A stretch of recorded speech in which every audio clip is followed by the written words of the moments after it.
what's up guys? Ngayon, baklasin natin tong Ferry si Rosie. Tono natin yung carburetor. Kasi medyo hindi ko nagustuhan yung takbo last time eh. Laging hard start sa umaga. So ayusin natin yung carb, tutono natin, adjust natin yung air fuel mixture, adjust din natin yung idle niya. So samahan nyo ko. Tara, let's go! Bakiran dito. So ang gagawin natin ngayon is kalikutin natin yung carburetor kasi lagi na lang hard start eh. So ang sabi nila i-adjust daw yung air and fuel mixture, and pagkatapos nun, i-adjust daw yung karayom, and then after that adjust yung air fuel mixture kasi nga ganito lagi yung nangyayari. So on natin.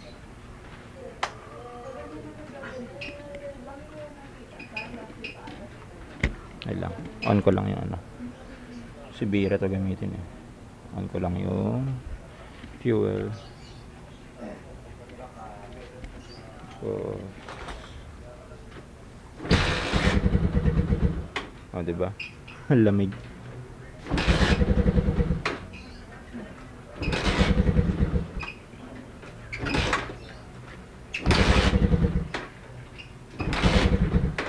So hindi siya tumutuloy.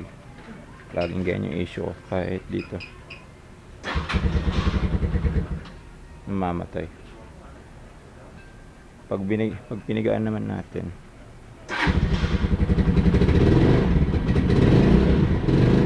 lunod, diba? Rich siya sa gasolina. So ang gagawin natin, bakasin natin to. So ito yung mga tatanggalin. Ayan, ito, meron pa yan dito, tsaka ito at ito. So Baklas Gaming.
Okay, so hindi pa siya ganun kadali baklasin. Kailangan para tanggalin itong side, pati yung kabilang side para mabuksan. So, yan yung carburetor. Ito yung karayom. Ayan. Buksan natin, tapos isaset natin yung sa gitna. Sabi nila, ilalagay daw sa gitna eh. Baklasin na natin. Okay, ayun na ang karayom.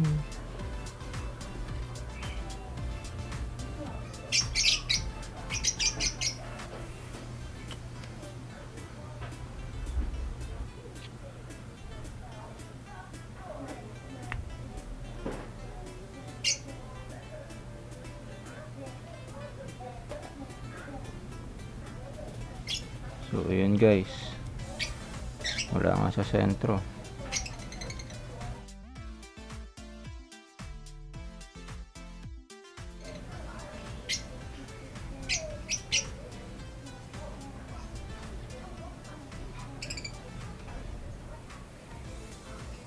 One, two, three.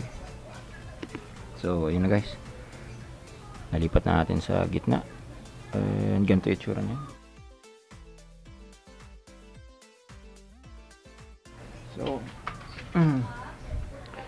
So ngayon, sorry na natin sa loob. Sorry na rin natin yung lock.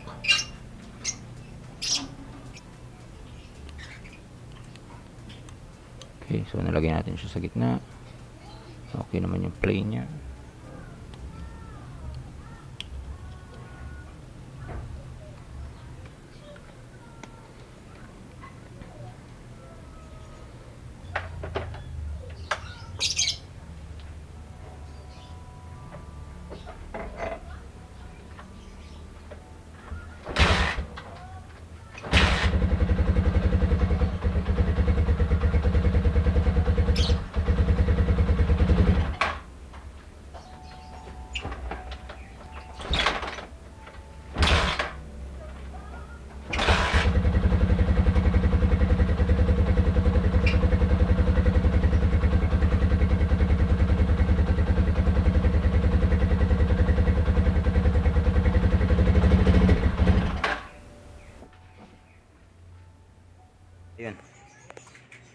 fuel mixture. Andito. Tama ba? Basta yan lang.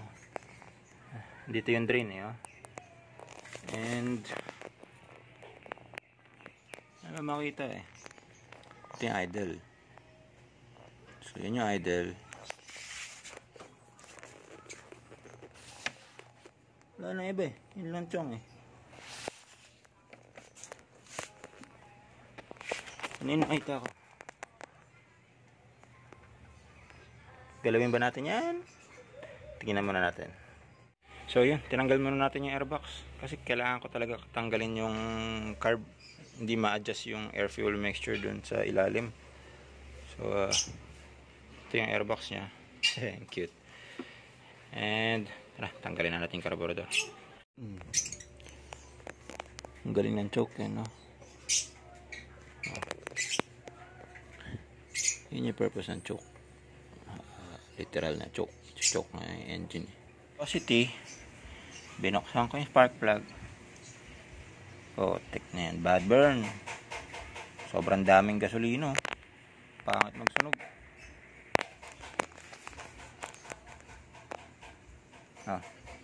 Yun ang nangyari sa stock. So ngayon ayusin natin. Linisan mo natin to gamit steel brush. Tatanggalin yung buong assembly ng carb. Kasi tatanggalin pa yung fuel line. And sorry guys kung ganito kasi DIY lang naman to. Tapos matagal na ako nag-DIY pero wala talaga akong shop. Sariling motor ko lang yung ginagawa ko. And yun.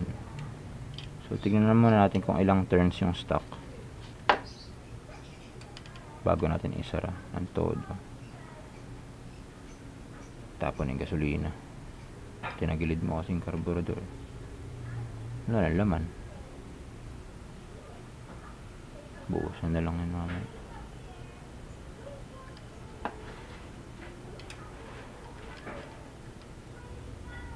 So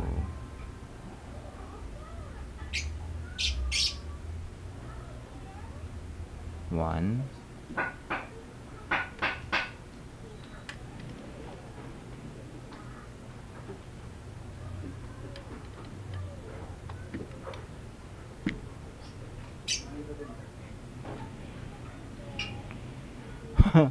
Yun lang yung ano niya, yung air fuel mixture niya. 1 1/2. Gawin natin 2 1 port. 1 2 1 port.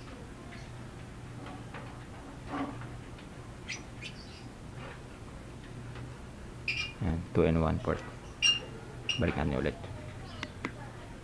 So, kinabit na natin ulit yung manifold, kinabit yung carb, 2 1/4 turns ng air fuel mixture. Yung karayom nilagay natin sa gitna, test para natin. Ay, patay pala yung fuel. Okay, bukas.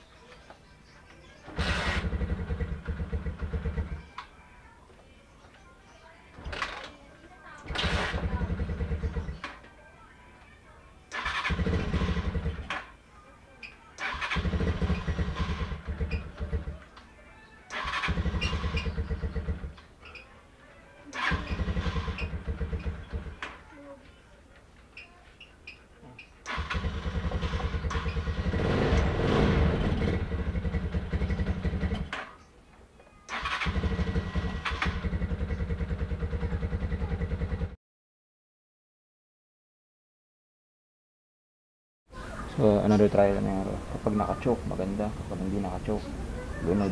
So, lunod pa rin siya sa gasolina.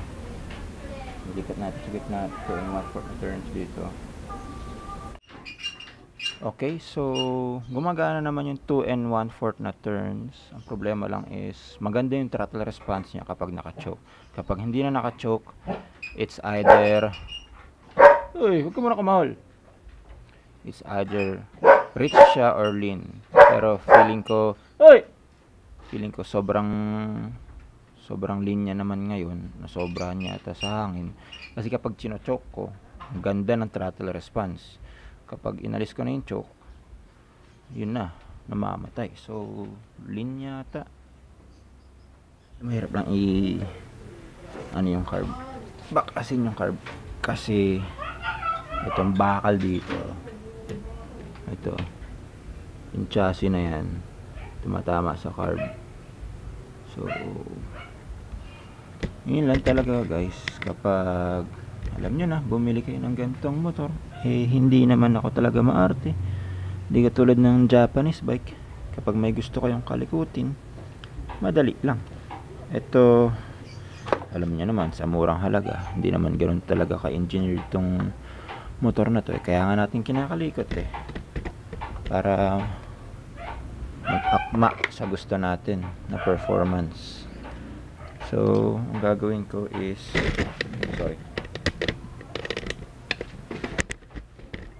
sasara natin siya ulit. Ba't kasi nandito yung air fuel mixture ng carburetor na to? Sara natin siya ulit. Diba guys? And 2 and 3 ports na yan. Okay, so testing sa 2 and 3/4 na turn. Go din muna. Dada will test this. Dun.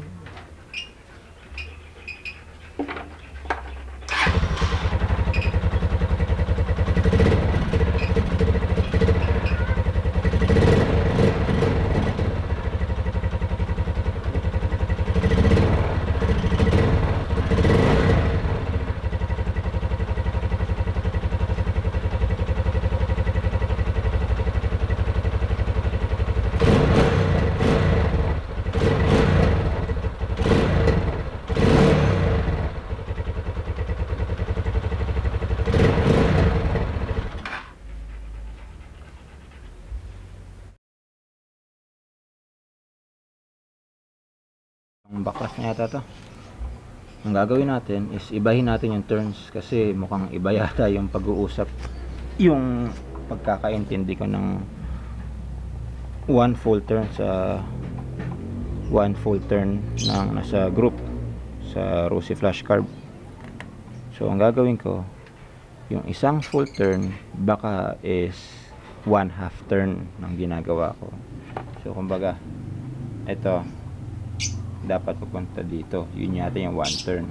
Kasi ang ginagawa ko is ito, iikot ulit dito, yun yung 1 turn na ginagawa ko. So try natin is 1, 2 and 1/4, yun yata yun, or 3/4 lagay natin dun. Pero ganun ang gagawin natin ngayon. So, sara lang natin ulit to. Tapon na naman yung gas.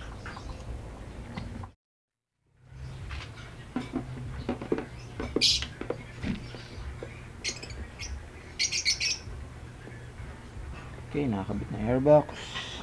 Test para ulit natin.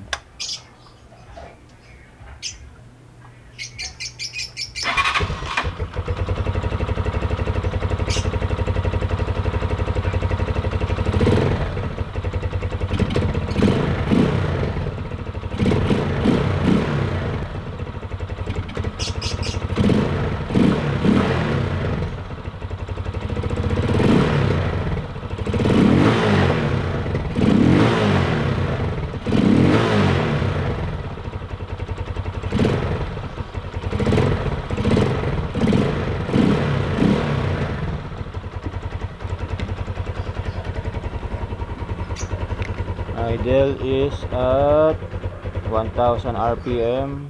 Uy, namatay. Ba't ka namatay?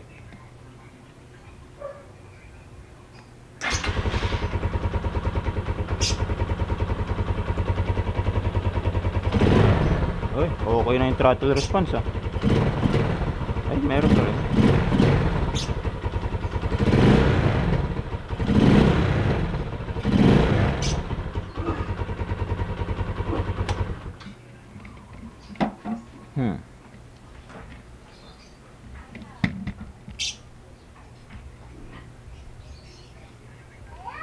Testingin natin sa labas. Isara natin lahat.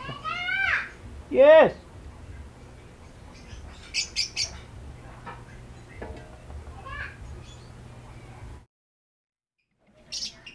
So, yun na guys. Binuo na natin ulit. Tapos na ang pagbuo. Ngayon, dali natin sa labas. Testing natin. Okay, so road test tayo. Dito muna sa chest mount to.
Ayun, backlash tayo ulit.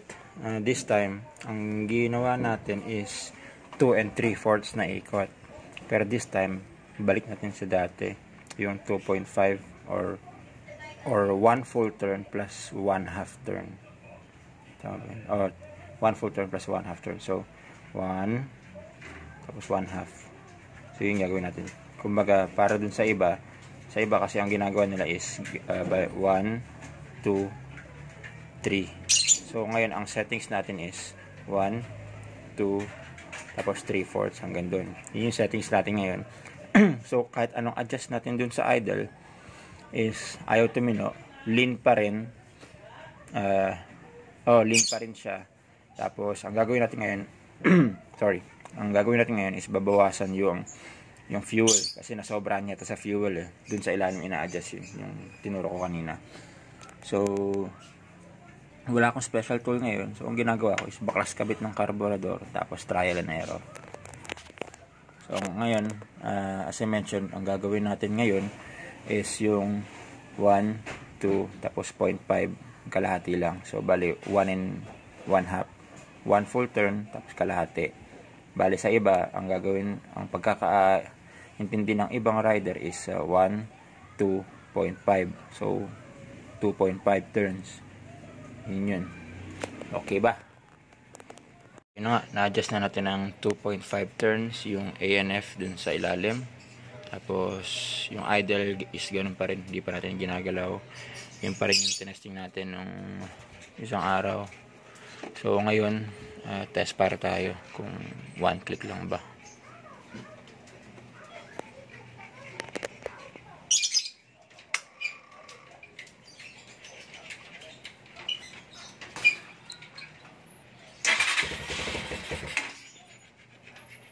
Usual malamig. Mukhang rich ah.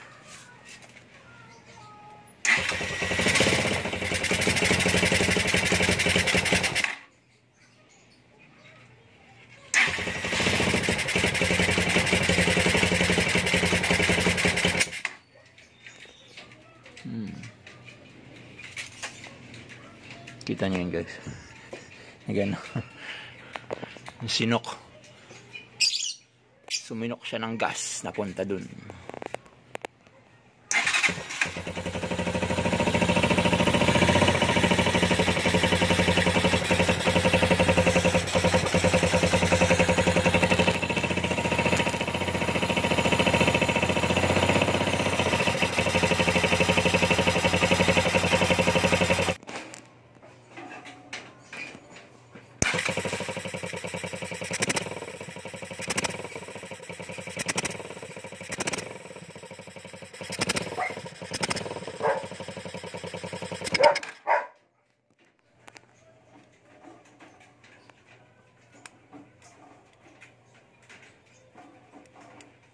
Sobrang na sa hangin.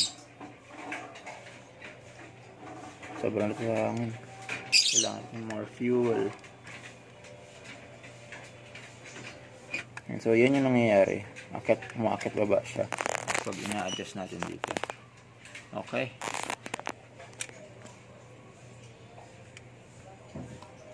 Sara natin onte.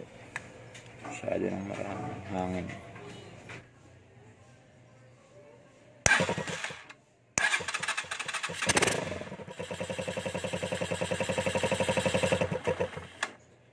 Masyado namang sarado yung needle.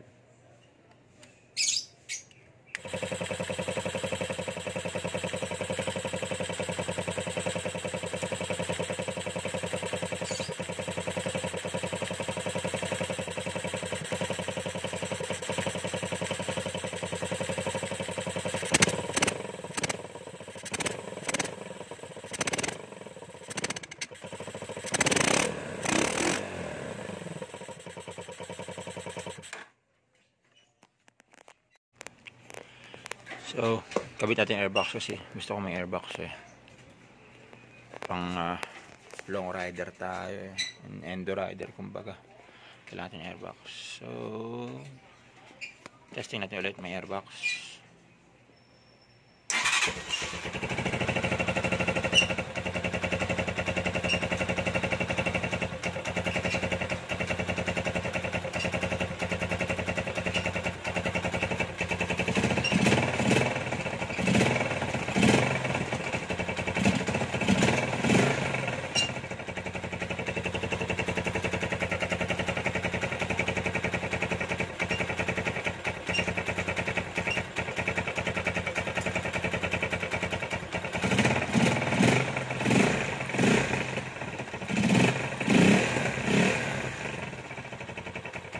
Diba? Mas maganda pag 2.5 yung turns eh.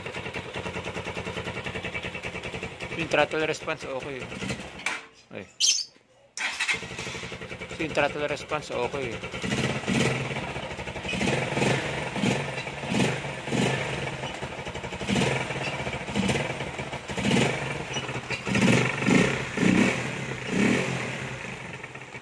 Kaya natin may gear.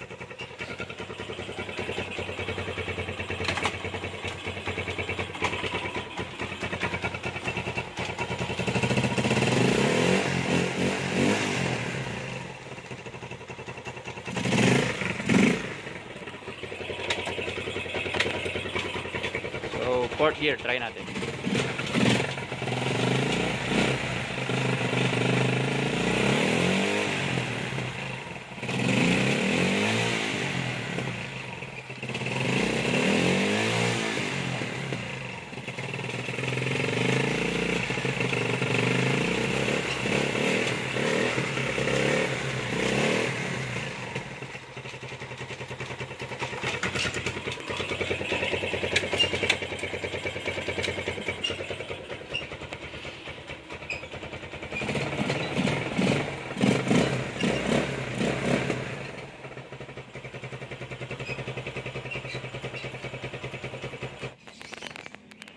Last start bago ilabas.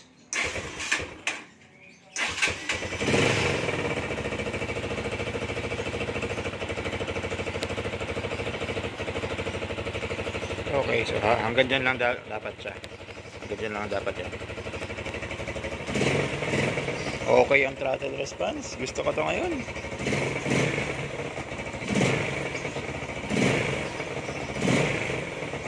I like it.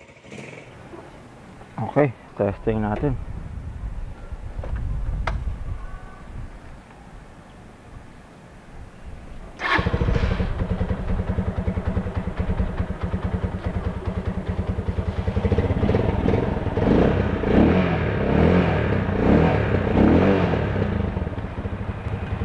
Okay yung throttle response ah.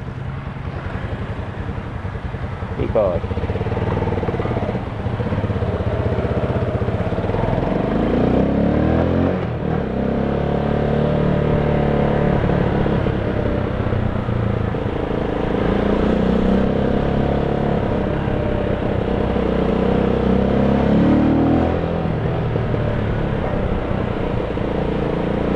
Alright, mas mas okay yung takbo niya ngayon kaysa nung isang araw.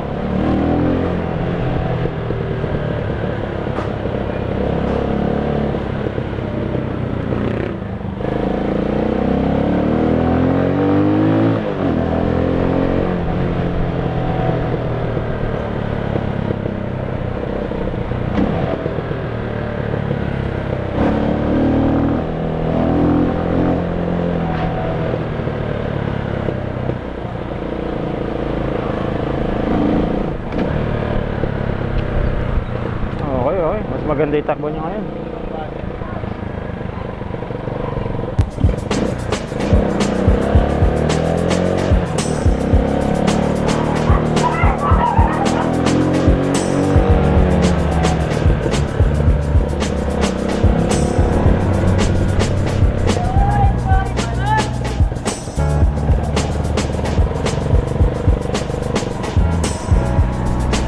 Okay, satisfied na ako sa takbo niya.